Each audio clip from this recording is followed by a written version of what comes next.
Patuloy pong pinaghahanap ang 6 na taong gulang na babae na wala sa Imus, Cavite nitong linggo. May nagsumbong naman sa mga otoridad na nakakita raw sa bata sa Kawit, Cavite kasama ng isang babae at isang lalaki na nagpanggap umano bilang kanyang mga magulang. Balitang hatid ni Katrina Son. Hapon ng linggo nang mawala ang 6 na taong gulang na batang si Sofia. Ito'y matapos umanong habulin ng ama na noon ay palabas ng kanilang bahay sa Imus, Cavite. Di raw kasi nakapag-goodbye kiss sa ama ang bata. Pero matapos noon, hindi na raw nakabalik pa ng bahay si Sofia.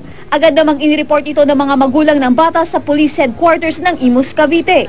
Kahapon, nakatawag pansin daw sa isang inspektor ng bus ang litratong nakapaskil sa isang tindahan sa may Centennial Road sa Kawit, Cavite. Nakita daw kasi niya si Sofia sa kanilang bus noong hapon ng Lunes. Dahil dito, agad daw niyang kinontak ang kaanak nito at sinabing nakita niya ang bata sa Centennial Road sa Kawit, Cavite.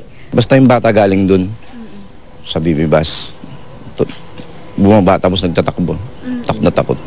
Agad daw pumunta ang bata sa mga nagtitinda ng tahong sa lugar at tila humihingi ng tulong.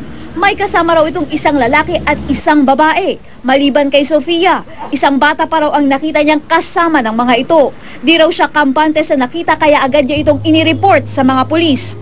Samahan po namin yung pamilya ng biktima na nakidnap na bata sa Kawit, Cavite po, na sa lugar na may pinagkakitaan ng bata kung nung huling nakita yung bata nung Lunes po. So may nakausap po kami doon na yung mga vendor po ng mga tahong na lumapit daw po yung bata doon.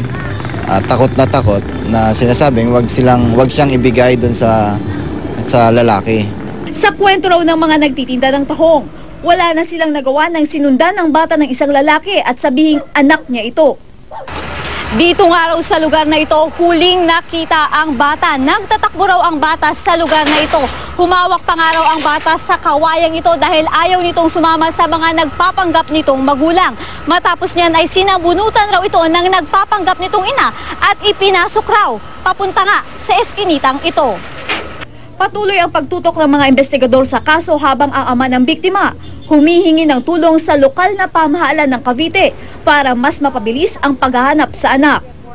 Alam ko naman maraming trabaho ang mga kapulisan natin eh. Hindi naman natin matatanggihan. Although with this kind of development, I know we can still do more. And the PNP can still do more.